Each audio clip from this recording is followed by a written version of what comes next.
Okay तो welcome back. आज हम देखने वाले हैं एक बहुत ही शानदार कोरियन फैंटेसी ड्रामा जिसका नाम है द गोल्डन स्पून, जो कि हाल में रिलीज हुआ है। जिसमें हम एक गरीब लड़के को देखते हैं जो कि एक चम्मच की हेल्प से अपनी पूरी लाइफ चेंज कर लेता है। और जो भी when I was the most beautiful के ड्रामे के पार्ट नंबर 5 का वेट कर रहे हो वो थोड़ा सा वेट और कर लो, क्योंकि मैंने पार्ट 5 और 6 की ऑडियो रिकॉर्ड कर ली थी, लेकिन वो फाइल करप्ट हो गई, इसलिए मुझे वापस उसको रिकॉर्ड करना पड़ेगा। इसलिए आपसे रिक्वेस्ट है कि बस थोड़ा सा वेट और कर लो। तो चलो अभी तो इसे स्टार्ट करते हैं, क्योंकि ये ड्रामा बहुत ही ज़्यादा इंटरेस्टिंग है। तो ड्रामे की स्टार्टिंग में हम एक लड़के को देखते हैं जिसका नाम लीसंग है। लीसंग एक बहुत ही बड़ी स्कूल में पढ़ता है जहाँ पर सिर्फ अमीरों के बच्चे ही पढ़ते हैं। वैसे तो लीसंग बहुत ही गरीब है, लेकिन अपने अच्छे ग्रेड्स की वजह से उसको इस स्कूल में एडमिशन मिल गया है। वहीं हम एक दूसरे लड़के को भी देखते हैं जिसका नाम ताइयोंग होता है, जो कि स्कूल का सबसे अमीर लड़का है। लीसंग पार्ट टाइम में एक स्टोर पर काम करता है। तभी लीसंग से मिलने के लिए उसका एक फ्रेंड जिनसुक आता है, जो कि उसी की तरह गरीब होता है, लेकिन अपने अच्छे ग्रेड्स के कारण उसको भी उसी स्कूल में एडमिशन मिल गया है।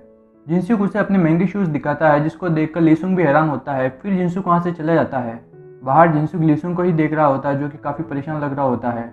घर जाकर जिनसुक रोने लगता है, क्योंकि उसके पेरेंट्स ने अपनी गरीबी की वजह से सुसाइड कर ली थी, इसलिए वो भी सुसाइड कर लेता है। लीसंग अपनी फ्रेंड की बॉडी देखकर काफ़ी रोता है, क्योंकि वो उसका बेस्ट फ्रेंड था। फिर हम तायोंग के डैड हवांग को देखते हैं, जिनसे मीडिया सवाल कर रही होती है कि क्या इस फैमिली की मौत का जिम्मेदार आप हो, क्योंकि आप उनकी बस्ती को तोड़कर रीडेवलपमेंट का काम शुरू करने वाले हो। जिस पर हवांग कोई भी रिप्लाई नहीं करता है। अगले दिन स्कूल में लीसंग को कुछ लड़के बुली कर रहे होते हैं। इस बुली गैंग के लीडर का नाम पार्क है, जो कि लीसंग को हर एक थप्पड़ के बदले कुछ पैसे देता है। लेकिन जब तायोंग आता है तो वो लड़के रुक जाते हैं और उसके सामने मासूम बन रहे होते हैं, क्योंकि तायोंग कोरिया के सबसे बड़े बिजनेसमैन का बेटा है, इसलिए सभी लोग उससे डरते हैं। ये सब तायोंग के डैड हवांग भी देख रहे होते हैं और अपने बेटे को कहते हैं कि तुम गरीब लड़कों से दूर रहना। इसके बाद लीसुंग स्टोर में जाता है, जहाँ पर हम एक लड़की को देखते हैं जिसका नाम जूही है, जो कि आज से लीसुंग के साथ ही इसी स्टोर में काम करेगी। जूही हर आने वाले कस्टमर को स्माइल करके वेलकम करती है। लीसुंग उसे ऐसा करने से मना करता है, क्योंकि एनी टाइम स्माइल करने से वो थक सकती है। लीसुंग की यही बात जूही को काफ़ी कूल लगती है और पहली ही नज़र में वो उससे इंप्रेस हो जाती है। इसके बाद हम लीसुंग के घर का सीन देखते हैं, जहाँ पर कर्जदार अपने पैसे मांगने के लिए आए हुए थे। लीसुंग की बहन कहती है कि मेरे डैड यहाँ पर नहीं है, लेकिन जब लीसुंग आता है तो अपने डैड को छुपा हुआ देखता है और बता देता है कि डैड यहाँ पर है। इसलिए कर्जदार के जाने के बाद लीसुंग की बहन उस पर बहुत ज़्यादा गुस्सा करने लगती है, लेकिन वो अपनी बहन का कोई जवाब नहीं देकर अंदर चला जाता है। लीसुंग के डैड एक कॉमिक राइटर होते हैं, जो कि इतनी फेमस तो नहीं है, लेकिन तायोंग इस कॉमिक का बहुत बड़ा फैन होता है। पर उसको ये नहीं पता होता कि इस कॉमिक को लीसुंग के डैड लिखते हैं। तभी उसके डैड वहाँ पर आ जाते हैं और अपने बेटे को कॉमिक पढ़ते हुआ देखकर बहुत गुस्सा करते हैं। वो कहते हैं कि अगर मेरा दिया हुआ काम तुमने टाइम से नहीं किया तो मैं तुम्हें वहीं पर भेज दूंगा जहाँ पर जाने से तुम्हें डर लगता है। तायोंग घबरा जाता है और अपने डैड से एक और मौका मांगता है। उनके जाने के बाद तायोंग एक फोबिया मेडिसिन लेता है और उसके फ्लैशबैक से हमें पता चलता है कि तायोंग के साथ पास्ट में कोई ना कोई बुरा इंसिडेंट हो रखा है।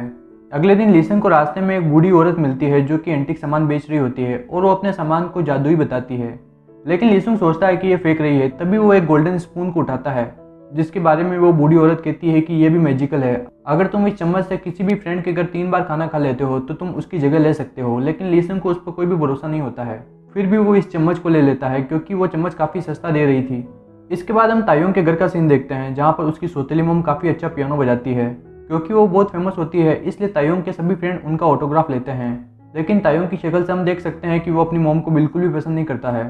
तभी यहाँ पर लीसुंग भी आ जाता है, जो कि पार्क को नोट्स देने के लिए आया है, जिसके बदले पार्क उसे कुछ पैसे देता है। फिर लीसुंग जाने लगता है, लेकिन तायोंग उसे रोक लेता है और लंच का ऑफर करता है। लेकिन खाना खाते टाइम पार्क लीसुंग को गोल्डन स्पून देने से मना कर देता है।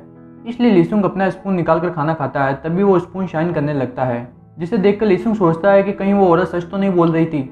इसलिए अगले दिन वो स्कूल जाकर तायोंग की सारी इन्फॉर्मेशन निकालने लगता है और उसे पता चलता है कि तायोंग मैथ्स में थोड़ा वीक है। इसलिए मैथ्स सिखाने के बहाने वो तायोंग से फ्रेंडशिप कर लेता है। और लीसंग ने तायोंग की एक रिपोर्ट भी बड़ी आसानी से तैयार कर ली होती है, जो कि तायोंग के डैड ने उसे तैयार करने के लिए बोली थी। अगले सीन में हम तायोंग के साथ एक लड़की को देखते हैं जिसका नाम यूजिन है, जो कि तायोंग को गरीब लड़कों से दूर रहने को कहती है। फिर वो तायोंग को बताती है कि जूही वापस कोरिया आ चुकी है। अब जूही और तायोंग का क्या रिश्ता है वो हम आगे जानेंगे। फिर तायोंग यूजिन को किस करने के लिए आगे बढ़ता है और थोड़ा नज़दीक जाकर वापस दूर हट जाता है और यूजिन को चीप बोलकर चला जाता है और यहाँ पर यूजिन की काफ़ी बुरी वाली बेइज्जती हो जाती है। अगले सीन में तायोंग लीसुंग को अपनी हेल्प के बदले कुछ पैसे देता है। पहले तो लीसुंग लेने से मना कर देता है, लेकिन तायोंग के फोर्स करने पर वो पैसे ले लेता है। यह सब जूही भी देख रही होती है और सोचती है कि तायोंग लीसुंग के साथ क्या कर रहा है। काम के बाद जूही और लीसुंग डिनर करने के लिए बाहर जाते हैं, जहाँ पर ये थोड़ी बहुत अपनी लाइफ के बारे में बातें करते हैं। अगले दिन पार्क लीसुंग को पीट रहा होता है, क्योंकि उसके नोट्स पढ़ने के बाद भी पार्क का रिजल्ट अच्छा नहीं आया है और वो लीसुंग को काफ़ी बुरी तरह से पीट कर वहाँ से चला जाता है। और इस बार लीसुंग को भी काफ़ी गुस्सा आ रहा होता है। इसलिए लीसुंग तायोंग को उसकी फाइल देने के लिए जाता है और कहता है कि मुझे भूख लगी है, क्या तुम मुझे खाना खिला सकते हो। लेकिन जब लीसुंग खाना खाने वाला होता है तभी तायोंग के डैड आ जाते हैं, इसलिए तायोंग लीसुंग को यहाँ से जाने के लिए बोलता है। पर सभी के अंदर जाने के बाद लीसुंग वापस आता है और फटाफट खाना खाने लगता है। तभी वो अपने सामने तायोंग के पेरेंट्स को देखता है और डर जाता है और उन्हें सॉरी बोलकर वहाँ से जाने लगता है। तायोंग की मॉम उसे रोक लेती है और उसका चम्मच वापस लेके जाने को बोलती है, और उन्होंने उस चम्मच को इस तरह पकड़ रखा था जैसे कि ये बहुत ही गंदी चीज़ हो। इसलिए लीसुंग का दिमाग खराब हो जाता है और गुस्सा होकर उस चम्मच को वो कूड़े में फेंक देता है। लीसुंग ने तायोंग के घर उस चम्मच से 2 बार खाना खा लिया है, अगर वो एक बार और खा ले तो शायद उसकी लाइफ चेंज हो सकती है।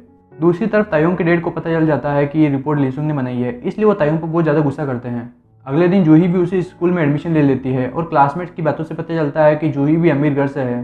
दूसरी तरफ प्रिंसिपल ऑफिस में लीसुंग पर आरोप लगता है कि उसने तायोंग से पैसे ऐंठे हैं, और तायोंग भी इस बात में हाँ भरता है क्योंकि वो अपने डैड से बहुत डरता है।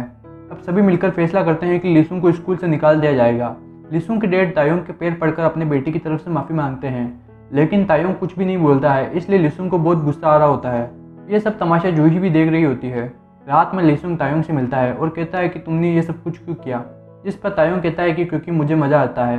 ये सभी बातें लीसुंग ने अपने फ़ोन में रिकॉर्ड कर ली थी और वो तायोंग को धमकी देता है कि यह रिकॉर्डिंग मैं मीडिया में दे दूंगा। तायोंग डर जाता है और उसे ऐसा करने से मना करता है, लेकिन लीसुंग नहीं मानता है और इसी छीना चपटी में लीसुंग नदी में गिर जाता है।